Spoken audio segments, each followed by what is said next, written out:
नमस्कार, नियोजन competition cracker channel में आपका स्वागत है। देखते हैं आज की महत्वपूर्ण खबरें। नई दिल्ली बार एसोसिएशन की याचिका पर सर्वोच्च न्यायालय ने लिया निर्णय, हाईकोर्ट शिफ्टिंग के लिए जनमत संग्रह पर रोक। देहरादून, दून के बिल्डर ने 8वीं मंजिल से कूदकर दी जान, उद्योगपति गिरफ्तार। लोकसभा चुनाव 2024, 58 सीटों के लिए आज होगा मतदान। नई दिल्ली, सुप्रीम कोर्ट ने शुक्रवार को नैनीताल में स्थित उत्तराखंड हाईकोर्ट को किसी अन्य जगह स्थानांतरित करने के लिए जनमत संग्रह कराने के हाईकोर्ट के आदेश पर रोक लगा दी। शीर्ष अदालत ने हाईकोर्ट के आदेश को चुनौती देने वाली उत्तराखंड हाईकोर्ट बार एसोसिएशन की ओर से दाखिल याचिका पर यह अंतरिम आदेश दिया है। सुप्रीम कोर्ट ने न्यायमूर्ति PS नरसिम्हा और न्यायमूर्ति संजय करोल की अवकाशकालीन पीठ ने हाईकोर्ट के 8 मई के आदेश पर रोक लगा दी है। इस आदेश में उत्तराखंड हाईकोर्ट को नैनीताल से किसी अन्य जगह स्थानांतरित करने के उद्देश्य से रजिस्ट्रार जनरल को राज्य के अधिवक्ताओं और बड़े पैमाने पर जनता से राय लेने का निर्देश दिया था। पीठ ने मामले में उत्तराखंड सरकार व अन्य पक्षकारों को नोटिस जारी कर अपना जवाब दाखिल करने को आदेश दिया। पीठ ने इसके साथ इस मामले की अगली सुनवाई 8 जुलाई तय कर दिया। उत्तराखंड हाईकोर्ट बार एसोसिएशन के सचिव अधिवक्ता सौरभ अधिकारी ने हाई कोर्ट के 8 मई के आदेश को चुनौती दी थी। लोकसभा चुनाव 2024 के छठे चरण में 8 राज्यों और केंद्र शासित प्रदेशों के 58 सीटों के लिए मतदान शनिवार आज होना है। इस चरण में कुल 889 उम्मीदवारों के भाग्य का फैसला होगा, जिसमें 3 पूर्व मुख्यमंत्री और 3 केंद्रीय मंत्री भी शामिल हैं। निर्वाचन आयोग के अनुसार 11.13 करोड़ मतदाता अपने अधिकार का प्रयोग करेंगे। इसमें 5.84 करोड़ पुरुष, 5.29 करोड़ महिलाएं और 5,120 ट्रांसजेंडर मतदाता होंगे। शनिवार को ओडिशा विधानसभा के तीसरे चरण के लिए 42 सीटों पर मतदान होना है। छठे चरण में उत्तर प्रदेश की 14 सीटों पर 162, हरियाणा की 10 सीटों पर 223, बिहार के 8 सीटों पर 86, पश्चिमी बंगाल के 8 सीटों पर 79, दिल्ली की 7 सीटों में 162, उड़ीसा की 6 सीटों में 64, झारखंड की 4 सीटों में 93 और केंद्र शासित प्रदेश जम्मू कश्मीर की 1 सीट पर 20 उम्मीदवार अपनी किस्मत आजमा रहे हैं। देहरादून, अतिक्रमण की शिकायत सीएम हेल्पलाइन पर दर्ज की जाएगी। 5000 से ज्यादा मेधावियों को मिलेगा सीएम छात्रवृत्ति। स्वास्थ्य विभाग को मिले 37 नर्सिंग अफसर। सड़कों, सार्वजनिक जगहों के साथ ही सरकारी भूमि अतिक्रमण की शिकायत सीएम हेल्पलाइन पर दर्ज होगी। हाईकोर्ट की ओर से इसके लिए ऐप बनाने के निर्देश दिए जाने के बाद ITDA ने सीएम हेल्पलाइन पोर्टल और ऐप को ही इस काम के लिए ज़्यादा सही माना है। सीएम हेल्पलाइन का नंबर 1905 है। उत्तराखंड हाईकोर्ट ने बीते दिनों प्रदेश में अतिक्रमण की शिकायतों को निपटाने के लिए सरकार को मोबाइल एप्लीकेशन बनाने के निर्देश दिए। इसी क्रम में प्रमुख सचिव शहरी विकास RK सुधांशु ने बीते दिनों ITDA अधिकारियों के साथ मोबाइल एप्लीकेशन बनाने पर विचार विमर्श किया। ITDA निदेशक नीति खंडेलवाल ने बताया कि सीएम हेल्पलाइन पोर्टल और ऐप सभी जन शिकायतों के निवारण का प्रभावी माध्यम है। इस पर पहले से ही अतिक्रमण की शिकायत दर्ज कराने की सुविधा है। इसमें सार्वजनिक अतिक्रमण की शिकायत के लिए अलग से सुविधा दी जा सकती है। इस तरह शिकायतों पर प्रभावी कार्रवाई हो सकती है। बताया कि इस संबंध में हाईकोर्ट को भी जानकारी दी जाएगी। उत्तराखंड बोर्ड की हाईस्कूल परीक्षा को 80% व अधिक अंकों से पास करने वाले 5,838 मेधावियों को कक्षा 11 में हर महीने 1200 रुपये मिलेंगे। अपने अंकों की बदौलत इन छात्र छात्राओं ने मुख्यमंत्री मेधावी छात्र प्रोत्साहन छात्रवृत्ति योजना की पात्रता को पूरा कर लिया है। शुक्रवार को DG शिक्षा बंशीधर तिवारी ने बताया कि सभी छात्रों को जल्द से जल्द छात्रवृत्ति का लाभ मिलना शुरू हो जाएगा। मालूम हो कि इस योजना में 10वीं की बोर्ड परीक्षा में 80% व अधिक अंकों को 11वीं की कक्षा की छात्रवृत्ति के मानक माना जाएगा। पिछले साल हाईस्कूल बोर्ड परीक्षा में 6024 छात्र छात्रा इस योजना के दायरे में आई थी। दूसरी तरफ छठी कक्षा और 9वीं कक्षा के छात्रों को चयन परीक्षा की तैयारी शुरू कर ली जाएगी। जुलाई में दोनों परीक्षाएं कराने की तैयारी की जा रही है। चारधाम यात्रा, मुख्यमंत्री धामी ने अफसरों को दी चेतावनी, यात्रा में लापरवाही पर होगी कार्रवाई। केदारनाथ में डगमगाए हेलीकॉप्टर की आपात लैंडिंग।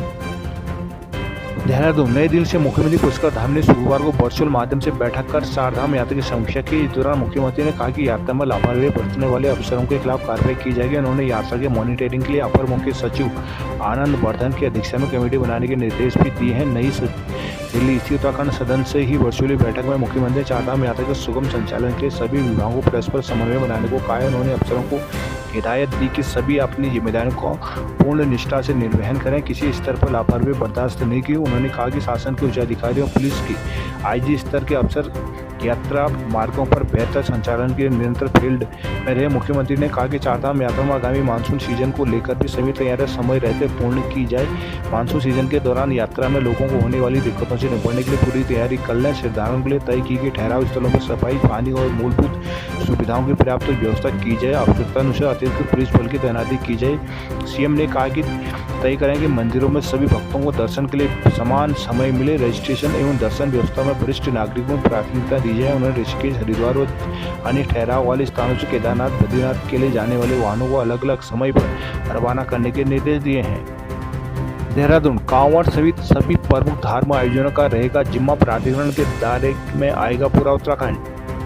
उत्तराखंड में बनने वाले यात्रा विकास प्राधिकरण के दायरे में न सिर्फ चारधाम यात्रा बल्कि सभी बड़े धार्मिक आयोजन भी आएंगे। धार्मिक आयोजन धार्मिक स्थानों पर निजी यात्रा सुविधाओं के विकास, आधारभूत ढांचा विकसित करने और भीड़ नियंत्रण का जिम्मा नई बनने वाली यात्रा विकास प्राधिकरण पर रहेगा। सचिव मुख्यमंत्री विनय शंकर पांडे ने शुक्रवार को सचिवालय मीडिया सेंटर में यात्रा प्राधिकरण पर जानकारी दी। सचिव मुख्यमंत्री ने बताया कि यात्रा विकास प्राधिकरण के गठन की तैयारी शुरू हो गई है, जिसके ड्राफ्ट पर काम किया जा रहा है। सभी हितधारकों से भी सुझाव लेते हुए यात्रा प्राधिकरण में काम किया जाएगा। उन्होंने कहा कि हर साल होने वाली कांवड़ यात्रा को व्यवस्थित और नियंत्रित करने का जिम्मा इस नई यात्रा प्राधिकरण पर रहेगा। इसी तरह कुमाऊं मंडल में मानस कॉरिडोर के तहत आने वाली पूर्णागिरि मंदिर की सभी व्यवस्थाओं को प्राधिकरण के जरिए और बेहतर किया जाएगा। कहा कि जागेश्वर धाम, कैंची धाम, देवीधुरा मेले समेत प्रदेश के अन्य ऐसे धार्मिक स्थल और आयोजनों में भीड़ नियंत्रण का जिम्मा इसी प्राधिकरण पर रहेगा। यही प्राधिकरण आयोजन में व्यवस्थाओं को और अधिक चाक चौबंद रखेगा। इस दौरान महानिदेशक सूचना बंशीधर तिवारी मौजूद रहे। श्रीनगर में लोगों ने जल संस्थान को घेरा। सतपुली में गहराए पानी का संकट। उत्तरकाशी पुरोला में बारिश का पानी दुकानों में घिरा। श्रीनगर नगर निगम के श्रीकोट गंगा नाली में पेयजल आपूर्ति न होने पर शुक्रवार को आक्रोशित लोगों ने जल संस्थान पर प्रदर्शन कर अधिकारियों को घेरा। प्रदर्शनकारियों ने जल्द पेयजल आपूर्ति सुचारू करने की मांग उठाई। शुक्रवार को जल संस्थान कार्यालय में प्रदर्शन करते हुए भूतपूर्व सैनिक दर्शन सिंह भंडारी, बुद्धि वल्लभ बहुगुणा, उदय सिंह रावत, युद्धवीर सिंह कठर, रमेश थपरियाल, राजेंद्र प्रसाद डिमरी ने कहा कि श्रीकोट गंगा नाली में विगत 15 दिनों से पेयजल आपूर्ति पूर्ण रूप से ठप पड़ी है। कहा कि बढ़ती गर्मी के साथ ही पानी न आने से लोगों को परेशानियों का सामना करना पड़ रहा है। कहा कि लंबे समय से पुरानी पेयजल लाइनों का पुनर्गठन किए जाने की मांग की जा रही है, लेकिन विभाग मामले की गंभीरता से नहीं ले रहा। कहा कि पुरानी पाइप लाइनों में कंट्रोलर भी नहीं लगाए गए, जिसमें कई स्थानों पर पेयजल आपूर्ति सही ढंग से नहीं हो पा रही। पानी न आने के कारण लोगों को खासा परेशानी का सामना करना पड़ रहा है, खासकर महिलाओं को। इससे लोगों में रोष है। उन्होंने जल्द पेयजल आपूर्ति सुचारू न किए जाने पर आंदोलन की चेतावनी दी है। प्रदर्शनकारियों में के थपरियाल, रामदयाल उनियाल, रमेश सिंह गोसाई, संजय कुमार, किरण भट्ट आदि मौजूद थे। पिथौरागढ़ में ई रिक्शा संचालन के लिए खोला गया मोर्चा। चंपावत में मरीजों तक जल्दी पहुंचने लगेगी 108 एम्बुलेंस। पिथौरागढ़ शहर में ई रिक्शा संचालन न होने से यूथ कांग्रेस ने नाराजगी जताई। शुक्रवार को कार्यकर्ताओं ने प्रदर्शन कर आक्रोश जताया। उन्होंने कहा कि जब खड़े ही रहने थे तो ई रिक्शा पर लाखों रुपए खर्च क्यों किए। उन्होंने इसे जनता के धन का दुरुपयोग बताया। नगर के टकाना स्थित कलेक्ट्रेट में यूथ का राष्ट्रीय सचिव ऋषेंद्र महर के नेतृत्व में कार्यकर्ता एकत्र हुए। इस दौरान उन्होंने प्रशासन के खिलाफ नारेबाजी करते हुए प्रदर्शन किया। महर ने कहा कि लोकसभा चुनाव से पूर्व पालिका ने नगर में ई रिक्शा का ट्रायल कराया, तब अपनी फोटो को सोशल मीडिया में प्रचारित कर अपनी पीठ थपथपाई, लेकिन ट्रायल के बाद संचालन करना छोड़ ई रिक्शा खड़ी कर दी गई। कहा गया कि बुजुर्ग महिलाओं, बच्चों को खास तौर पर सुविधाएं देने के लिए आम जनता के धन से 5 ई रिक्शा खरीदी गई, लेकिन अब तक इसका लाभ न मिलना लोगों के लिए धोखा है। कार्यकर्ताओं ने डीएम को ज्ञापन सौंपकर कहा कि अगर जल्द टेंडर प्रक्रिया पूरी कर ई रिक्शा संचालन नहीं किया गया तो वह आमजन को लेकर आंदोलन करेंगे। उधर अधिशासी अधिकारी राजदीप जायसी का कहना है कि आचार संहिता के कारण वर्तमान में टेंडर प्रक्रिया नहीं हो सकती। आचार संहिता समाप्त होते ही ई रिक्शा संचालन के लिए टेंडर प्रक्रिया शुरू कर दी जाएगी। इस मौके पर प्रदेश उपाध्यक्ष करण सिंह, प्रदेश सचिव आनंद धामी, केदार सेठी, छात्र संघ महासचिव मुकेश कुमार, जिला महासचिव आयुष धामी आदि मौजूद रहे। अल्मोड़ा लमगढ़ा में बरसे मेघ, भटियोड़ा गांव में फिर घुसा मलबा। कांडा में कई घरों के बिजली उपकरण फूके। चौखुटिया में बारिश से पैदल मार्ग जमी, दो संपर्क कटा। अल्मोड़ा इन दिनों एकाएक हो रही बारिश से लोगों की टेंशन बढ़ा दी है। इस बार गुरुवार रात हुई भारी बारिश लमगढ़ के भटूड़ा गांव के लोगों के लिए आफत बनकर बरसी। बारिश के पानी के साथ आया सड़क कटिंग का मलबा लोगों के घरों और खेतों में घुस गया, जिससे लोगों को काफी नुकसान उठाना पड़ा। सोमेश्वर, चकोटिया और अल्मोड़ा के रानी धारा के बाद लमगढ़ा के नौरा के भटूड़ा गाँव आफत की बारिश बरसी है। गुरुवार देर रात तेज बारिश से गांव के ऊपर सड़क कटिंग के बाद फेंका गया मलबा ग्रामीणों के खेतों में आ गया। भारी मात्रा में मलबा ने खेतों की सुरक्षा दीवार तोड़ दी और खेतों को नुकसान पहुंचाया। वही नौला भी मलबे से पट गया। ग्रामीणों ने लोक निर्माण विभाग पर गंभीर आरोप लगाए। उन्होंने कहा कि लोक निर्माण ने जो सड़क काटी थी उसमें मलबे का निस्तारण नहीं किया, जिस कारण बारिश से मलबा उन खेतों में भर गया और दीवार भी टूट गई। जगदीश सिंह बगड़वा, प्रताप सिंह, आनंद सिंह, महेंद्र सिंह, मोहन सिंह आदि ने लोक निर्माण विभाग से मलबे से हुए नुकसान की भरपाई की मांग की है। द्वाराहाट अटल उत्कृष्ट राजकीय इंटर कॉलेज में दिन भर हंगामा, पानी को परेशान छात्र, अभिभावक धरने पर बैठे। बागेश्वर, पानी को गैर लेक पथरिया के लोगों का प्रदर्शन।